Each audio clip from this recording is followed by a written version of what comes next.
deteriorates the effectiveness or the ability for me to minister to people. So putting labels on people is a hard thing. And it's hard to live really in the country that we do right now, given the tensions, or at least that's the way I feel. And then, the other issue that's really come to the fore is the tremendous amount of violence. I wasn't aware until I brought communion to Ron Sosa this afternoon, about there is yet about another shooting and another disaster in Michigan as someone ran into a Mormon church, I suppose, and shot some people up, and the place went on fire. And so the whole issue of gun violence and what do we do? Those things have sat on my heart. And then to kind of maybe cap it off, the Charlie Kirk incident at least gives us a forum to maybe think about how can we address some of these issues in a different light. To that end, I pray for you every day. I use Friday and Saturdays to prepare some remarks, usually for the Sunday liturgies. And I did come across, I thought it was a fantastic video from the Pope, really calling people to action and love, and it was inspirational and for me, but it turns out that it was false. It was all AI. And then I wanted to gather people because I think that a response to these challenges in life, they don't rest with me. So don't look necessarily to me to go ahead and say, this is the right way to go. I think the wisdom has to come from the room, so to speak, or in part anyway. And so I had the idea, well, let me gather folks and let's kind of talk about this. I had intended to use the Holy Father's discourse as an inspiration, but instead, what I'd like to turn to is someone greater than the Holy Father, namely Jesus.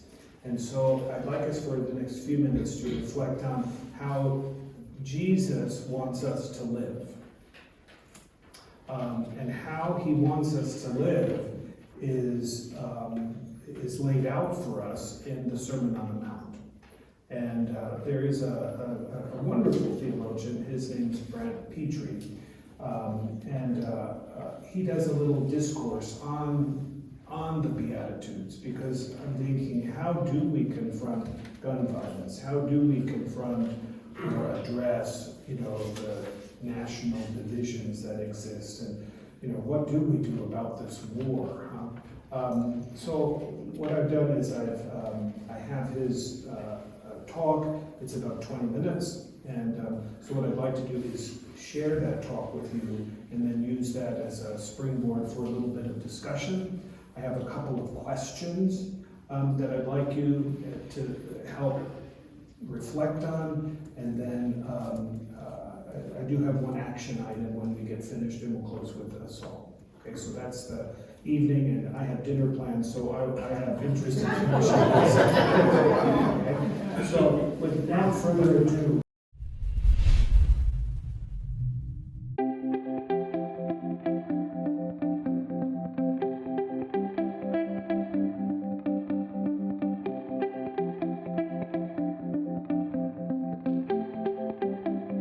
okay, so a couple of questions.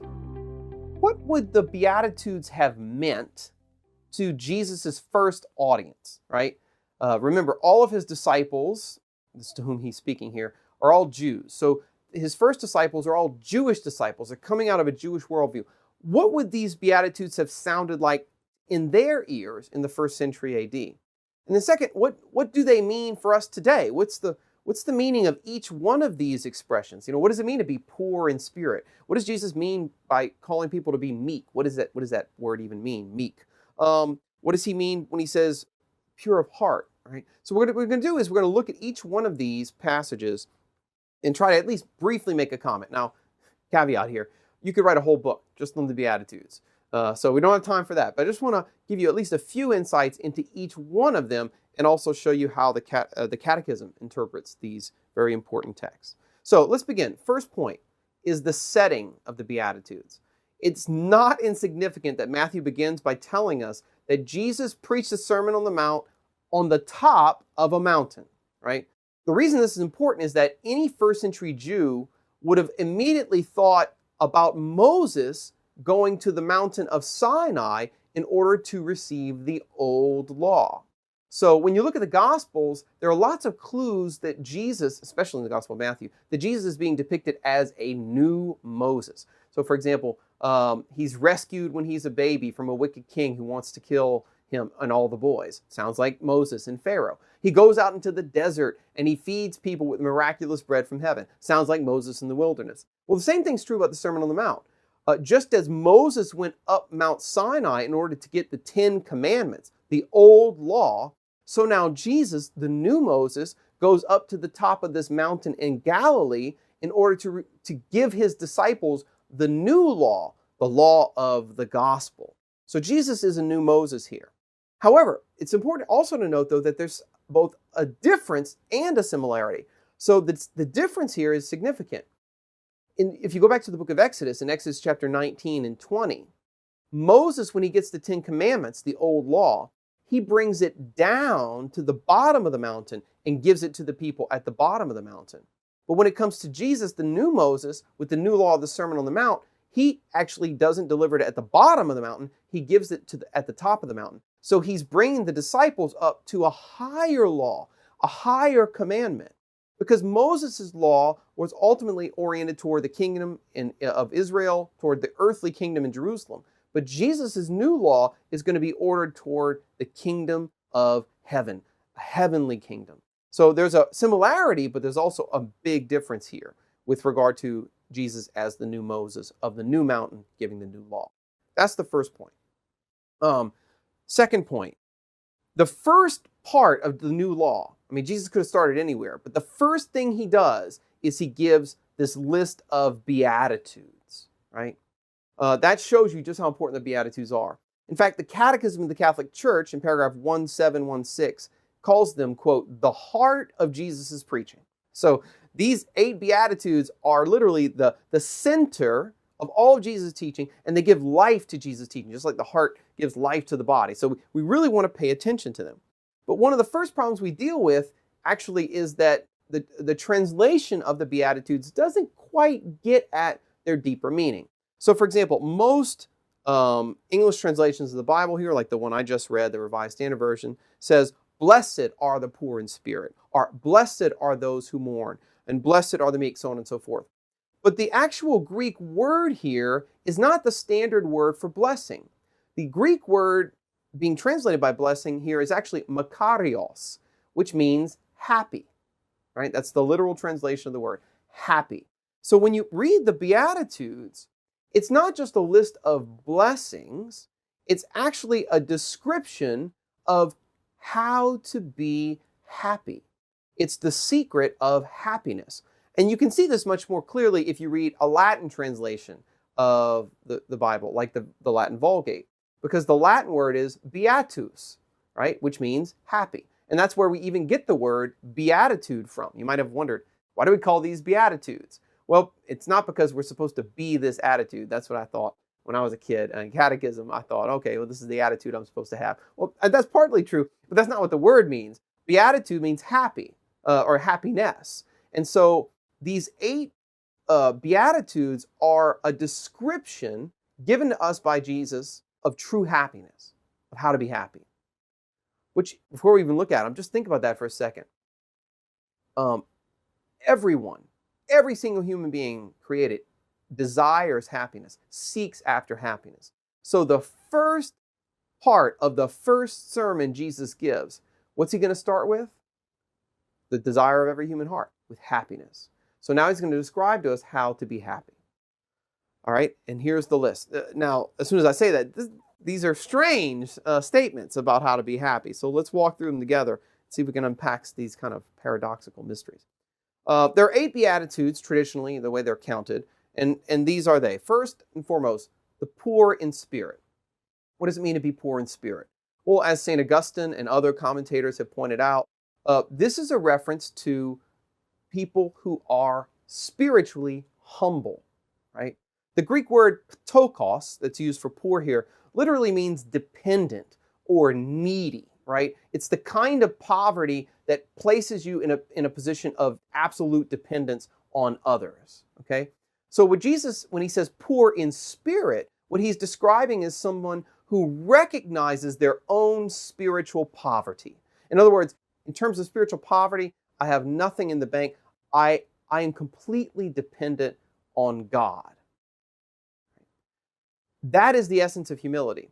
It's the opposite of spiritual pride, which takes place when someone thinks that from a spiritual point of view, they're very wealthy, right? That they're filled with virtue and they're filled with goodness and they're filled with magnanimity and they're so much better than everyone else. So the first key to being happy, according to Jesus, is recognizing one's own spiritual poverty, being poor, not just in material wealth, but poor in spirit. Number two, the second group, blessed are they who mourn, or happy are they who mourn. Here, St. Augustine and other commentators say that Jesus is describing those who lament the sufferings, the sin, and the death that are part of this present life, right? So someone who mourns is someone who is experiencing the pain of loss, whether lamenting their own sinfulness or the sinfulness of others, lamenting their own suffering or the sufferings of others, and especially, of course, the primary expression of mourning is mourning for those who have died, right? So what does Jesus say? Blessed are they who mourn, for they shall be comforted. Right? He points to a promise of comfort beyond the sufferings of this life. The third group he describes, happy are the meek. This one often throws people off. We don't use the word meek very much anymore. What does the Greek word mean? The Greek word for meek here is praus, and it literally means gentle, right? This is the description, St. Augustine says, of those who yield to insults and who conquer evil with good. We're going to see Jesus describe that later on in the sermon itself. So a person who is gentle is someone who's patient with others and who doesn't retaliate whenever they experience insults or persecutions or slander or other forms of harm from other people. Blessed are the meek. Why? Well, they shall inherit the earth. Well, that's a very paradoxical thing to say. If you look at our world, who is it that inherits the earth, inherits the land? Well, it's the powerful, it's the violent, it's those who engage in war in order to take over other people's lands. But Jesus is saying, no, happy will be the meek. They're going to be the ones who inherit the earth. Fourth category, happy are those who hunger and thirst for righteousness. Who is Jesus describing here? Well, he's describing people, or he's describing those who literally are starving or thirsting for righteousness and justice. The Greek word here for righteousness, dikaiosune, has both those meanings. Righteousness in the sense of holiness, being right with God, but also justice in the sense of doing right towards others. So obviously, if you look around the world, there's innumerable acts of injustice, an unimaginable amount of sin, and a lack of holiness. And so what Jesus says here is that those who hunger and thirst, who are starving for justice in the world, they will be satisfied. They will be filled. So the fifth category is happy are they who are merciful. This one I think we can understand pretty well because we still use the word mercy today. What does it mean to be merciful? It means to forgive others' faults, to forgive others' sins, even when they don't deserve it. In fact, especially when they don't deserve it. That's the quintessential aspect of mercy. And so what Jesus is saying here is that people who are merciful are happy because they shall obtain mercy from God. They shall be forgiven God, even when they shall be forgiven by God, even when they don't deserve it. All right, the sixth beatitude, blessed are the pure in heart, right? They shall see God. What does this mean? Well, again, the Greek word kind of helps us here. Katharos is the word for pure, and it means clean or undefiled, right? So what Jesus is describing here, according to St. Augustine, is he's saying that people who act with integrity and who avoid compromise in their hearts, who keep their hearts and their minds free from sin and free from the defilements of the world, they shall see God. So it's talking about a certain purity of heart, a certain cleanliness of heart that prepares us to see the one who is all holy, to see the one who is completely free,